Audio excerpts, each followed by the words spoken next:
안녕하세요. 오늘도 사연사롱을 찾아주셔서 감사합니다. 올해로 딱 65살이 된 강원도에 사는 주부입니다. 저보다 나이가 더 많으신 분들도 계시겠지만 나이를 먹고 좋은 점이 있다면 사는 게 다 고만고만해 보인다는 거예요. 마치 영원할 것처럼 돈 좀 있다고 우쭐한 누군가도 당장 죽겠다고 힘들어하는 누구도 인생을 오래 산 자들 앞에서는 모두 다 고만고만해 보이죠. 그렇다고 인생이 절대 시시하다는 건 아니에요. 좋은 시절도 힘든 시절도 모두 다 지나가게 되어 있다는 걸 살면서 배운다는 것이죠. 그래서 사연을 들으면 저는 다른 분들의 인생 이야기에 또 많은 것을 배웁니다. 한 사람에게 인생은 딱 한 번이잖아요. 그런데 이렇게 많은 분들의 경험담과 생각을 간접적으로 들으니 이 얼마나 감사한 일인지 모릅니다. 그리고 다른 분들의 사연을 듣고 있자니 60년 넘게 살아온 저의 인생도 되돌아보게 되는데요. 그리 굴곡이 많은 인생은 아니었지만 제 인생에서 가장 큰일이었던 2년 전 이야기를 한번 들려드릴까 합니다. 저에겐 4살 터울의 아들 둘이 있어요. 첫째는 부끄러움이 많고 우유부단한 편이고 둘째는 자기 표현이 똑부러져 호불호가 분명한 아이인데요. 둘의 성격이 워낙 정반대이다 보니 키우면서 저와 애들 아빠가 고생을 많이 했어요. 그리고 두 아들은 장성에 각자 짝이 될 배필을 데리고 왔는데 의외로 첫째가 데리고 온 며느리는 세상 싹싹하고 애교도 많은 데다 저희 아들과는 다르게 야무져 보였어요. 게다가 어머님 아버님 저는요 며느리보다는 두 분한테 딸이 되고 싶어요. 두 분은 아들밖에 없으시잖아요. 부족해도 그냥 막내딸이라고 생각하시고 저 많이 예뻐해 주셨으면 좋겠어요. 제가 진짜 딸 노릇할게요.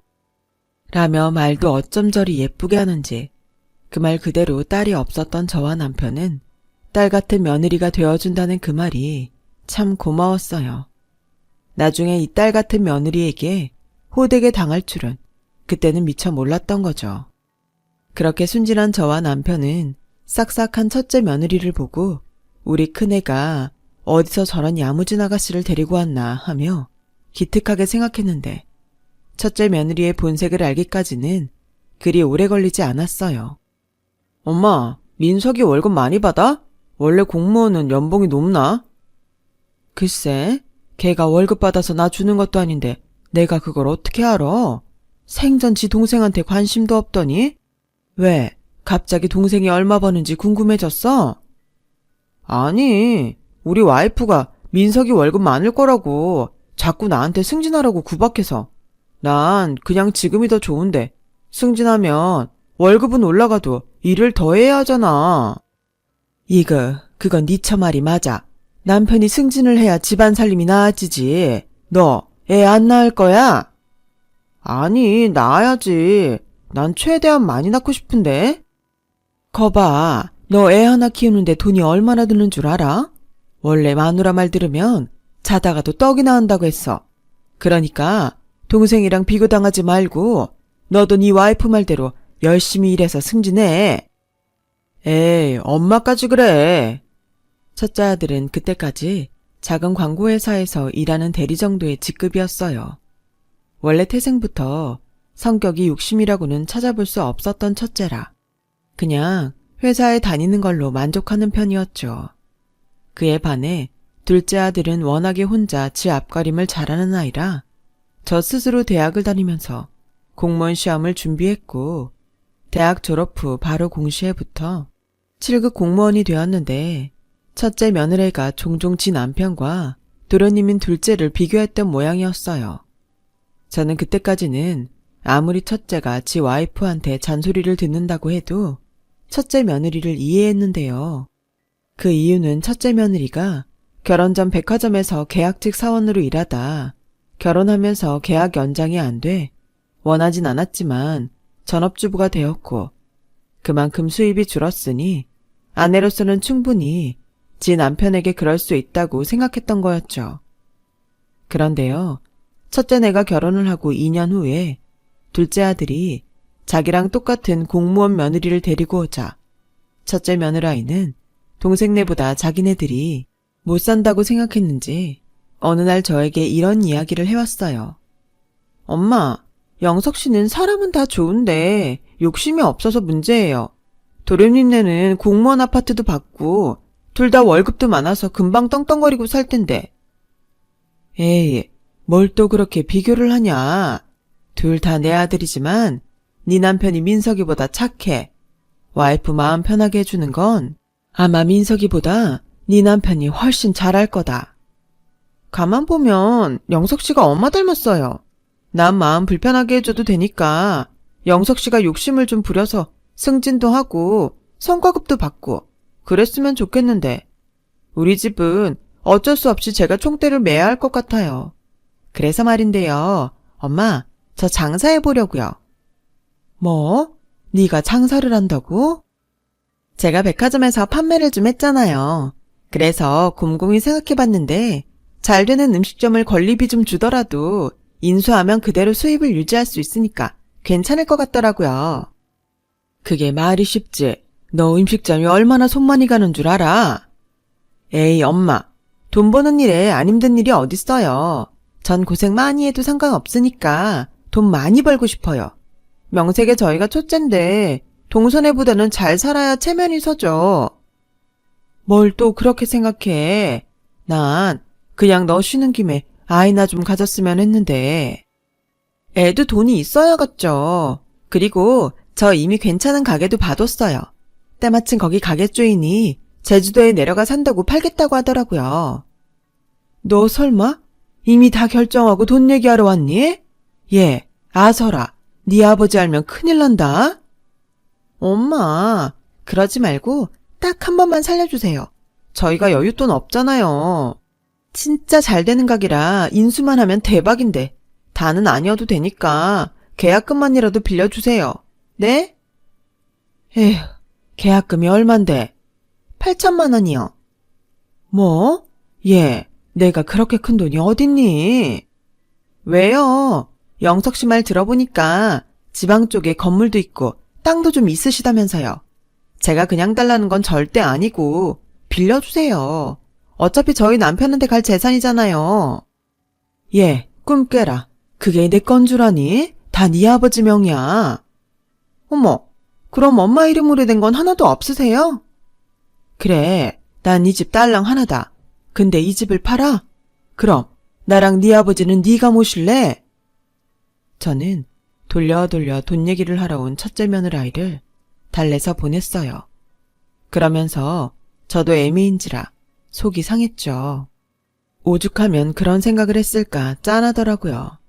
하지만 남편이 그런 면에서는 완전히 완고한 사람이라 제 힘으로 할 수 있는 일이 아니었고 그저 마음만 불편할 뿐이었어요.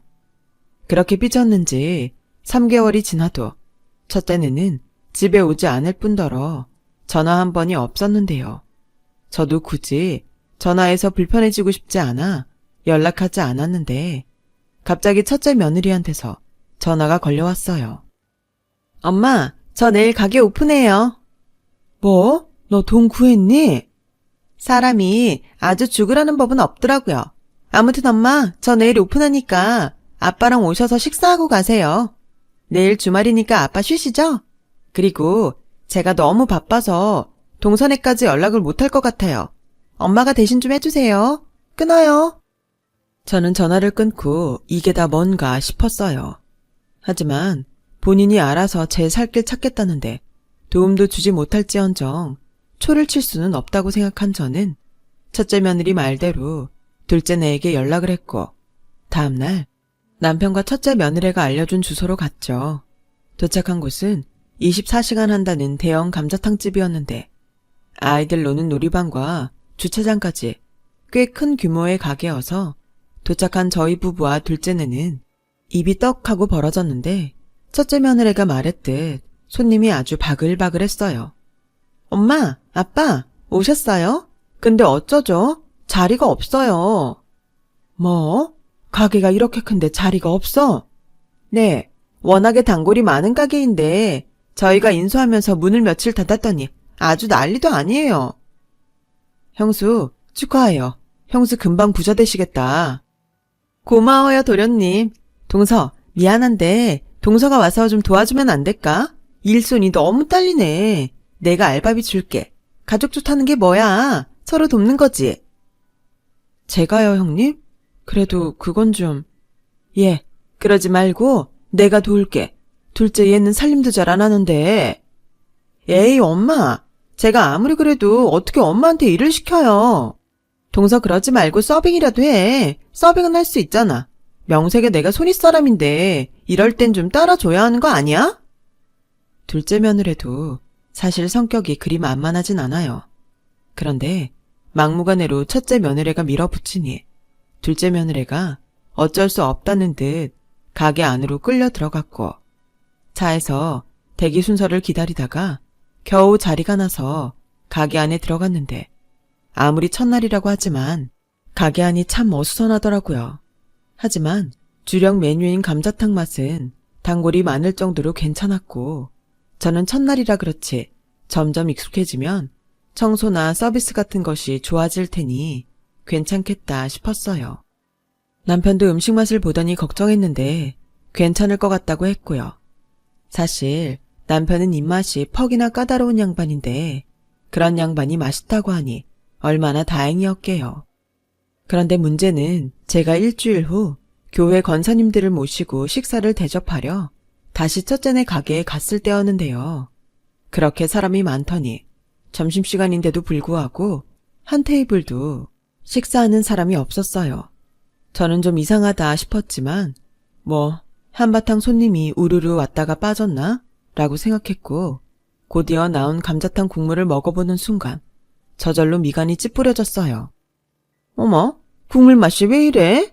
여기 권사님 며느님이 하는 가게라고 하셨죠? 아, 네. 전에 먹었을 때랑은 좀 다른데 잠시만요. 저는 당황해서 가게 안에 있을 첫째 애를 찾아다녔어요. 그런데 가게 안에는 첫째 애가 없었고 일하는 종업원들만 있었는데 제가 사장님 어디 갔냐고 물으니 오후 늦게나 잠깐 온다고 하는 게 아니겠어요? 아니, 오픈한 지 일주일밖에 안 됐는데 얘가 제정신인가 싶었던 저는 첫째 며느리한테 바로 전화를 걸었고 첫째 며느리는 30분 후 가게로 들어왔는데 제가 분명 전화로 이전하고 국물 맛이 다르다고 고기도 너무 질기다고 말했음에도 생글생글 웃으며 이렇게 말을 하더라고요. 오셨어요? 미리 알았으면 제가 신경 좀 썼을 텐데 음식은 입에 맞으세요? 이런 말 제 입으로 하긴 좀 쑥스러운데 저희 음식 먹으러 일부러 부산에서 오시고 광주에서 오시고 막 그래요. 예, 너 지금 그럴 때가 아니야. 너 국물관은 봤니? 너 이 가게 인수받을 때 음식 레시피도 같이 전수받은 거 아니었어? 맞아요. 그리고 저 그 사람들이 알려준 대로 주방 이모한테 해달라고 한 건데? 뭐? 네가 직접 하지도 않았어? 누가 하던 레시피대로만 하면 되는데요, 뭐. 굳이 제가 할 필요는 없죠. 너도 참. 됐고, 이거 먹어봐라. 엄마, 저는 원래 감자탕 안 좋아하는데 모르셨구나. 아니, 세상에 그렇게 성공하고 싶다고 노래를 했으면서 가장 중요한 음식을 남한테 맡기고 하물며 자기가 좋아하지도 않는 음식을 파는 첫째 며느리를 저는 도저히 이해할 수가 없었어요. 게다가 가게 홍보해주겠다고 권사님들을 죄다 모시고 온 저는 얼굴이 다 화끈거렸고 대놓고는 아무 말도 하지 않았지만 권사님들에게 창피란 창피는 다 당했는데 도저히 저대로 두면 안 되겠다는 생각이 들었던 저는 다음 날 아주 작정을 하고 며느라이네 가게 근처에 커피숍에 앉아 가게 안을 관찰했어요. 커피숍 사장이 싫어할까봐 케이크며 샌드위치 그리고 커피를 비롯한 각종 음료를 시키며 내내 며느라이네 가게 안을 살폈는데요. 제가 한 5시간가량을 보고 있는데 딱 3팀 정도만 가게 안에 들어가 식사를 하더라고요. 그런데 자기 가게에서 제가 감자탕집을 뚫어져라 쳐다보니 커피숍 여사장은 알겠다는 듯 저에게 다가왔고 시키지도 않은 커피 리필을 해주면서 이렇게 말했는데요. 아, 사모님도 저 집에 돈 떼이셨구나. 근데 이미 늦었어요. 네? 글쎄 무슨 재주를 부렸는지 권리금까지 왕창 받고 가게를 팔더니 휙 날랐다니까요. 그래서 한동안 사모님 같은 빚쟁이들이 저희 집 가게에 찾아와서 죽치고 계셨는데 다 허탕이죠 뭐. 그래서 제가 일부러 말씀드리는 거예요. 이렇게 기다려봤자 소용없으니까요. 저야 뭐 돈 벌어서 좋지만 그래도 이건 상도가 아니라서. 아니, 단골도 많고 장사가 그렇게 잘 된다면서 왜 도망을 가요? 장사가 잘 된다고요? 무슨, 여기 동네 사람들 다 아는데 누군지 모르지만 저 가게 인수한 사람 큰일 났어요. 그게 무슨, 내가 얼마 전에 가서 손님 많은 거랑 음식 맛도 봤는데? 그게요, 의심 피하려고 작업한 거라니까요. 팔자마자 그럼 이상하니까. 자기네들 도망갈 시간 벌려고 미리 다 작업한 거예요. 제가 여기서 사람들 왔다 갔다 하는 거 한두 번 보나요? 아마 음식도 어디 다른 가게 거 가지고 왔을 거예요. 그러고도 남을 사람들이라니까요. 막말로 그렇게 장사가 잘 되는데 왜 가게를 팔겠어요? 자기네들이 계속하지. 애당초 자기네들은 저기 거의 거저 들어가서 장사했는데 사기든 뭐든 권리금까지 다 챙겨서 받았으니 저 가게 인수한 사람만 바보 된 거죠. 저는 눈앞이 노래지는 것 같았어요. 그런 가게를 인수해놓고 며느리는 저절로 돈이 벌릴 줄 알고 있으니 말이죠.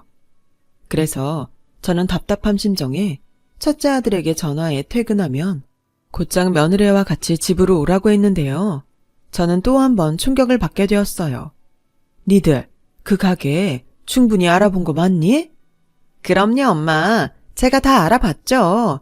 그때 맛이 그랬던 건 뭔가 착오가 있었던 것 같아요. 착오?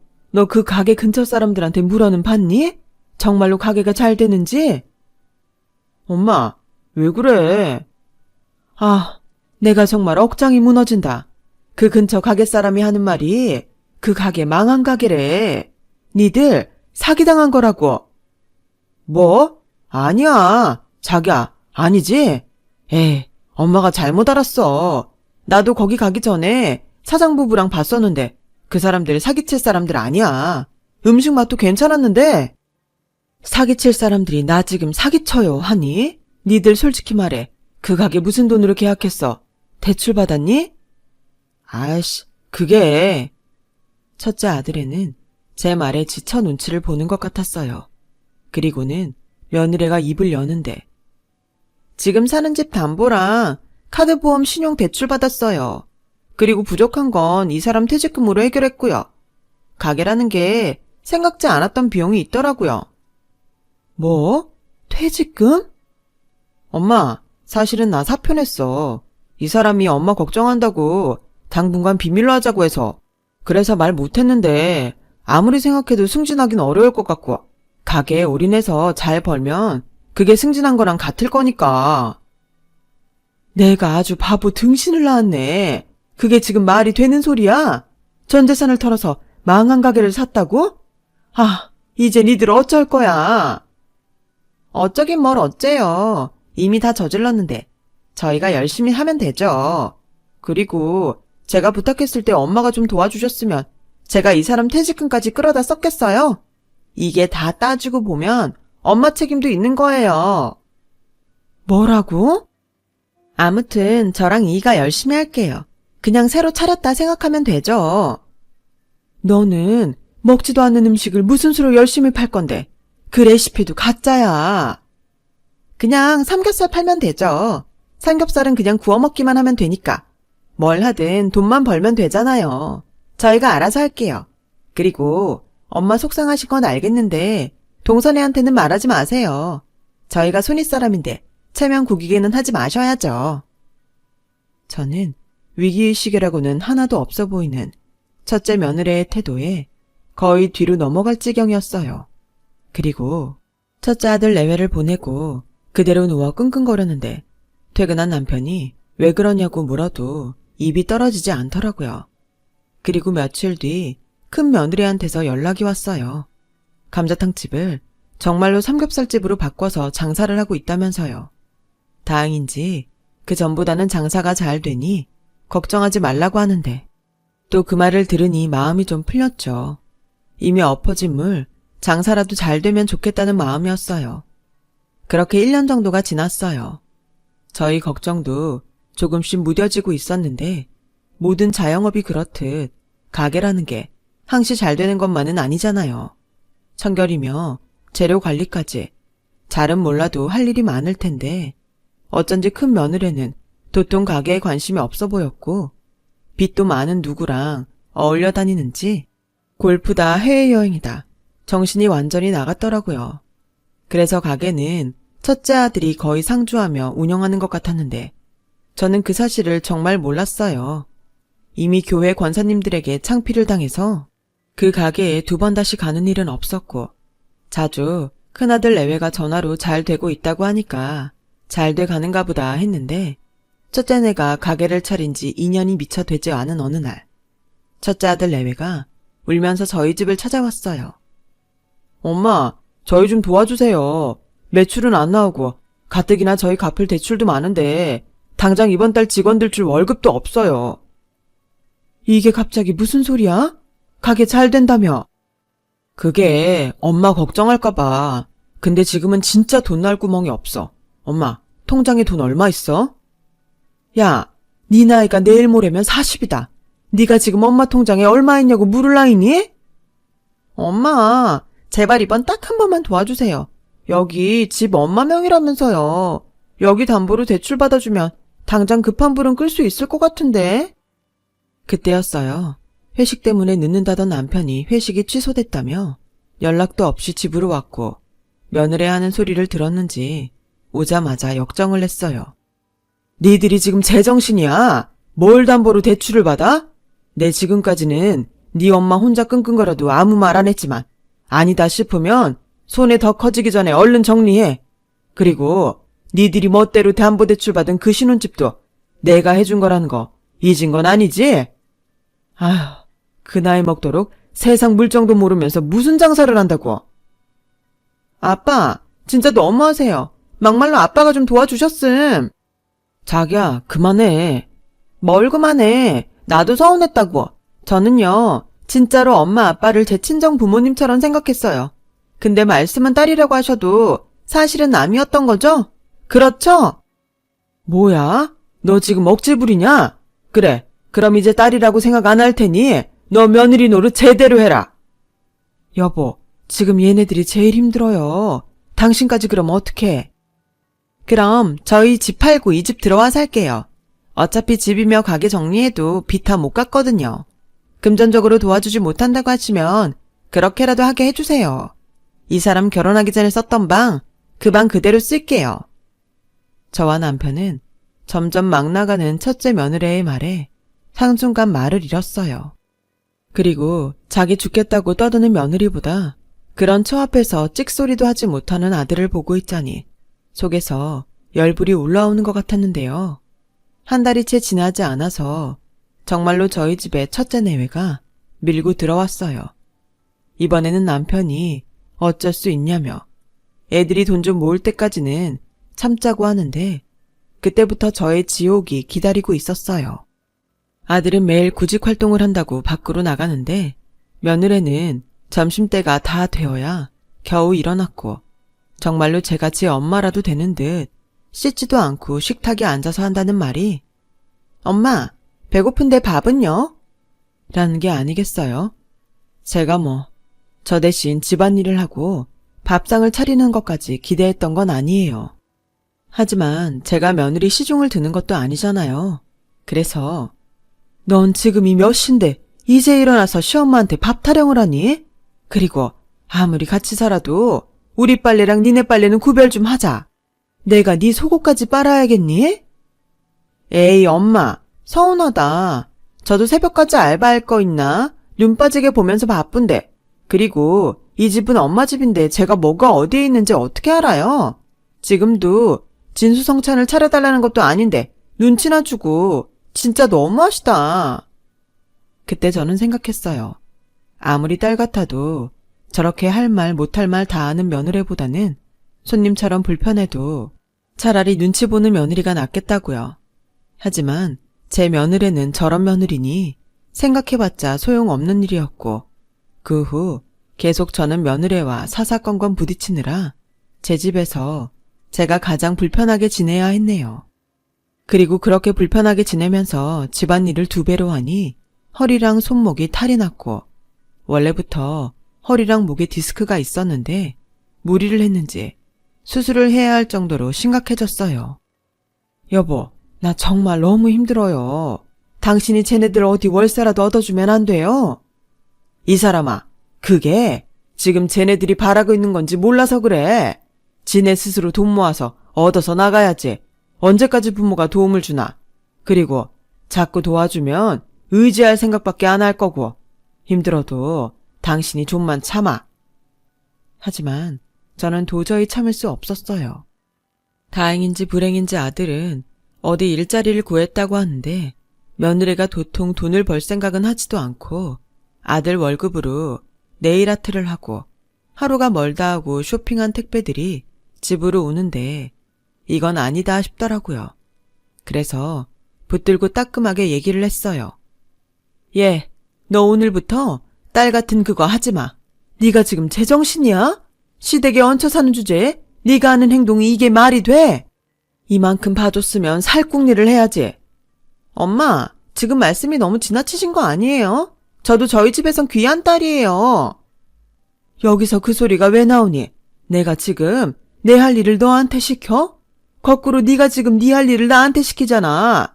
청소며 빨래며 하물며 지 남편 밥이라도 네가 챙겨봤어? 그거야. 여긴 저희 집이 아니니까요. 그리고 엄마 아들 밥 챙겨주시는 건데 그것까지 싫으세요?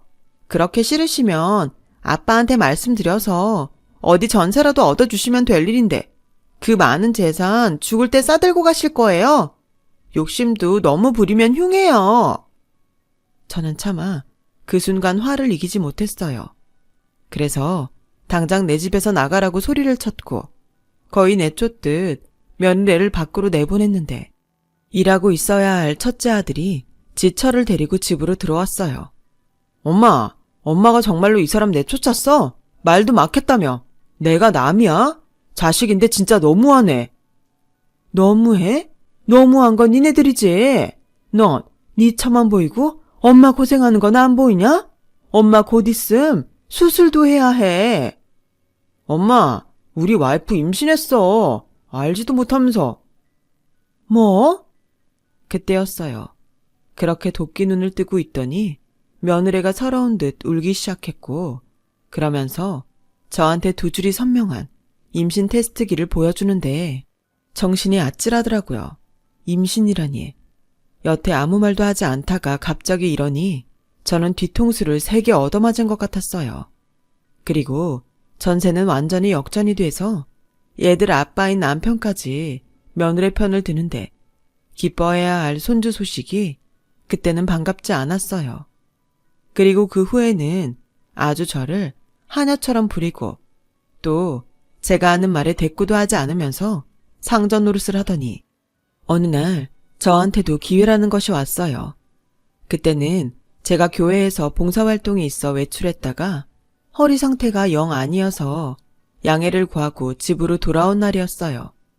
그런데 첫째 며느리가 안방에서 뭘 하는지 제가 집에 들어온 줄도 몰랐고 가만히 며느리가 뭘 하나 관찰을 하고 있었더니 세상에나 화장대 서랍에 있는 제 목걸이며 반지 같은 귀금속들을 집 파우치에 집어넣고 있는 게 아니겠어요?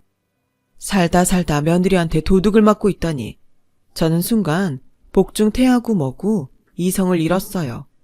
너 지금 뭐 하냐? 어디 할 짓이 없어서 시애미 물건을 훔쳐? 네가 아주 단단히 미쳤구나. 훔치다뇨. 산부인과 가야 하는데 좀 허전해서 잠깐 빌리려고 한 건데요. 지금 그 소리를 나한테 믿으라고? 당장 1위네. 엄마, 아니 어머니, 어차피 이거 안 차시잖아요. 하시지도 않으면서 그냥 저 주세요. 다른 시어머니들은 며느리가 임신하면 옷도 사주고 명품 백도 사준다는데 어머님은 저한테 뭐 하나 해주신 것도 없잖아요. 이젠 아주 뻔뻔하기까지? 그거 내 친정엄마 유품이야. 탐낼 걸 탐내야지. 유품이면 원래 물려주고 그러잖아요. 제가 잘 보관할게요. 뭐야? 당장 이리 안 내! 확 경찰에 신고할까 보다. 그렇게 창피하지만 저는 며느리와 머리채를 잡고 한바탕 싸움을 벌였어요. 그리고 당연히 힘에서 밀린 제가 며느리의 손에 밀쳐져 넘어지고 말았는데 그때 제 입에서 악소리가 나면서 눈에서 번쩍하고 별이 보이는 게 큰일이다 싶었어요. 저는 그 길로 제 손으로 구급차를 불러 병원에 실려갔고 며느리는 제가 경찰에 신고하는 줄 알고 냅다 도망을 갔는데 제가 병원에 도착해 남편에게 수술해야 할 것 같다고 연락을 하자 남편과 둘째 아들 내외가 병원으로 달려왔어요. 그리고는 꼼짝도 못하고 수술만 기다리고 있었어요. 제가 너무 억울하고 분통이 터져 첫째 며느리가 돌아가신 친정엄마 유품을 가지고 도망갔다고 하니 남편 얼굴이 시뻘겋게 달아올랐어요. 화가 엄청 났던 거죠. 그리고 그 다음날 정말로 저희 부부가 화가 머리 끝까지 날 일이 있었는데요. 둘째 며느리가 제 물건을 가지러 집에 갔었는데 그때 첫째 며느리가 누군가 전화통화하는 소리를 들었대요. 초음파 사진 파신다는 분 맞으시죠? 제가 사정이 있어서 그런데 오늘 가지러 가도 될까요? 둘째 며느리는 그 소리를 듣고 깜짝 놀라 허겁지겁 대충 제 물건을 들고 병원으로 왔는데 정말 꼼짝 못해서 다행이지 저는 하마터면 며느리고 뭐고 첫째 며느리를 잡을 뻔했어요. 저라고 뭐 성질이 없겠어요. 그리고 단단히 벼르고 있는데 제가 수술을 마치고 나온 다음날 첫째 아들과 문제의 며느리가 뻔뻔히 병실로 찾아왔고 저는 곧장 둘째 며느리를 불렀어요. 제가 싸움을 못하니 저 대신 싸워줄 누군가가 필요했거든요. 어머 동서는 지금 일할 시간 아니야? 무슨 공무원이 이래? 세금 낭비네. 형님 임신한 거 거짓말이죠? 뭐라고? 나 참, 이젠 생사람 잡는 거야? 누가 그런 걸로 거짓말해. 그래요. 그럼 여기 병원이니까 저랑 같이 산부인과 가서 검사 받으세요. 동서, 지금 이게 형님이 나한테 할 짓이야? 내가 왜 동서 말을 들어야 해? 내가 시켰다. 나도 애 2번 가진 사람이야. 근데 넌 아무리 봐도 임신한 태가 안 나. 그러니 둘째랑 다녀오거라. 어머니, 아무리 제가 싫으셔도 이건 아니죠. 제 뱃속의 애가 누구인데. 초음파 사진은 얼마에 사셨어요? 사실 제가 다 들었거든요. 형님, 진짜 간도 커요. 자기, 그게 사실이야? 어제 나한테 보여준 우리 애기 사진, 그거 가짜야? 아이씨, 그래 가짜야. 진짜 요즘 왜 이렇게 재수가 없는지. 이게 다 자기랑 결혼해서 그래. 우리 이혼해. 첫째 며느리는 누가 봐도 궁지에 몰리니 도망가기 위해 쇼를 하는 것이 분명했어요. 그리고 둘째 며느리가 제 귀금속을 내놓으라며 병원에서 또 한바탕 소동이 일어났는데 적반하장도 유분수지 지가 먼저 더럽고 치사하다며 제가 고이 아껴서 보관했던 저희 엄마 유품을 지 가방에서 꺼내 바닥에 패대기를 치는 거 있죠. 그때 저는 소름이 끼쳤어요. 저런 애를 딸 같은 며느리라고 생각했다니 저런 애를 좋게 봤던 제 자신이 한심했는데 제 아들은 저보다 더 한심한 멍청이였어요. 이게 다 엄마가 저 사람 궁지에 몰아서 그래. 왜 가만히 있는 사람을 괴롭혀? 나 회사 가면 그렇게 구박했다며? 그날도 엄마가 저 사람 내쫓아서 내가 데리고 들어왔잖아. 난 우리 엄마는 시집살이 그런 거하고는 거리가 멀 줄 알았는데 정말 실망이야. 뭐야? 넌 지금 제 말을 믿어? 그리고 애당초 그런 가게를 잘 알지도 못하면 무리해서 하려고 한 것부터가 문제지. 사람이 능력이 없으면 지 분수대로 살아야지. 참, 허영심만 많아서는. 잘 살고 싶은 게 허영심이야? 우리 와이프는 뭐 잘 살면 안 돼? 정말 저런 아들을 제 속으로 낳았다는 것이 믿기지 않았어요. 그리고 둘째 며느리 앞에서 어찌나 창피한지. 여태 잘 살아왔다고 자부했던 저는 그 순간만큼은 모든 것이 후회스러웠네요. 그 후 첫째 며느리는 지 친정으로 가버렸고 아들도 지 마누라 아니면 못 산다고 지 마누라 데려온다며 처갓집으로 갔는데요. 저는 영영 그것들이 돌아오지 않았으면 좋겠다고 생각하며 퇴원을 했어요. 그리고 곧 있음 또 이것들이 내 집으로 돌아올 것 같은 불길한 예감이 들었고 저는 남편한테 이렇게는 도저히 못 사니까 결단을 내자고 했어요. 난 며느리고 뭐고 걔 다시 못 봐. 아들도 없다고 치면 그만이니까 당신도 결정해요. 당신은 그래도 자식이라고 끼고 살고 싶으면 나랑 이혼하고. 남편과 50평생 살면서 이혼하자는 소리는 그때가 처음이었어요. 남편은 저의 이혼 소리에 많이 놀란 듯 무조건 제가 하자는 대로 하겠다고 했고 저는 이것들이 다시 기어 들어오기 전에 제대로 정신교육할 계획을 세웠어요. 그리고 아직은 무리하면 안 된다는 의사의 말에도 불구하고 바삐 복덕방에 가서 집을 내놨고 손해만 안 보면 된다고 그냥 시세에 맞춰 빨리 팔아달라고 부탁을 했는데 저희 집이 워낙 입지도 좋고 마당 있는 예쁜 집으로 유명해서 금방 임자가 나섰어요. 그렇게 제가 계약서에 도장을 찍던 날 첫째 아들한테 연락이 왔고 아들은 저에게 지 와이프 마음을 겨우 돌렸다며 내일 집으로 같이 오겠다고 했는데 저는 남편을 시켜서 첫째 내외에게 미끼를 던졌어요. 네 엄마가 태어난 지 얼마 안 돼서 니들이 집에 오면 아마 또 난리칠 게다. 이왕 떨어져 있는 김에 며칠 더 떨어져 있는 게 좋을 것 같다. 그래서 내가 네 통장에 100만 원 넣을 테니까 니처럼 어디 여행이나 다녀와. 그럼 그 사이에 내가 네 엄마 좀 구슬려 놓으마. 아빠, 정말 우리 여행 다녀와도 돼요? 또 엄마가 뭐라고 할 것 같은데? 그건 걱정 마. 그러니 너네 어디 한 일주일 정도 푹 쉬다 와라. 알겠지? 남은 시간은 일주일. 다행히 당장이라도 이사를 오고 싶어 하던 매수인이라 제가 사정을 이야기하니 금방 집에 들어오겠다고 했고 저는 그참에 짐을 꾸려 이사 준비를 시작했는데요. 좋은 의도는 아니었지만 겸사겸사 곧 정년이었던 남편이 회사의 사정을 이야기해 퇴직을 앞당겨 그 길로 저희 부부는 강원도 산골에 꽃과 나무가 예쁜 작은 집을 사서 보수에 들어갔어요. 사실 남편의 정년이 코앞이라 귀촌하고 싶은 마음이 있긴 했어요. 다행히 남편 앞으로 상가가 있으니 돈 걱정도 크게 안 해도 되니 우리 내년부터는 조용히 여유나 부리며 살자고 했는데 그날이 좀 당겨지게 된 거죠.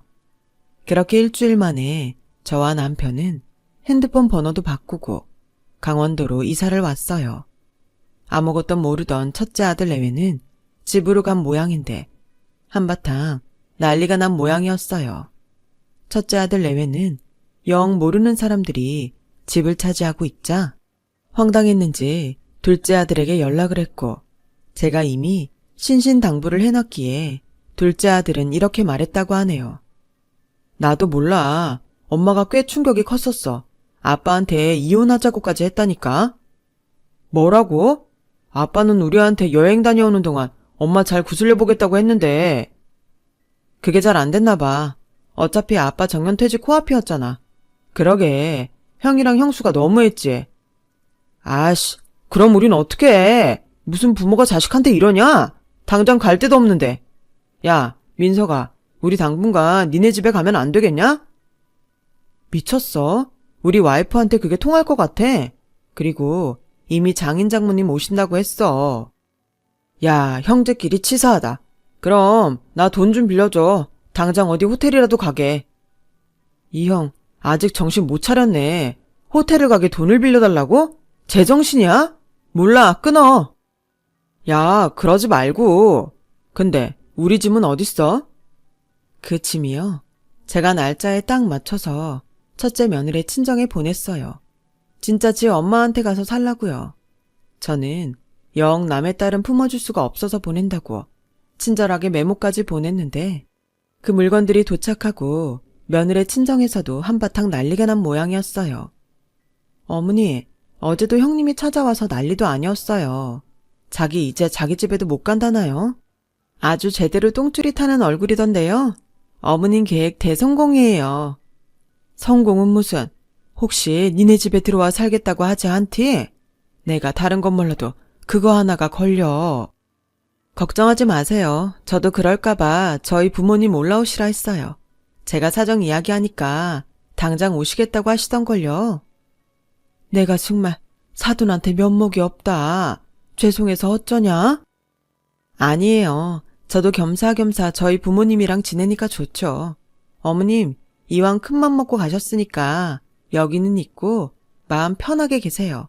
저랑 그 이랑은 절대 어머님 계신 곳 알려드리지 않을 거니까. 그래, 고맙다. 첫째 애들도 제발 정신 좀 차리고 니들처럼 알아서 잘 살면 좋으련만. 둘째야, 미안하고 또 고맙다. 뭘요? 해드린 것도 없는데요. 조만간 형님들 몰래 그 이랑 한번 갈게요. 두 분 그때까지 편하게 계세요.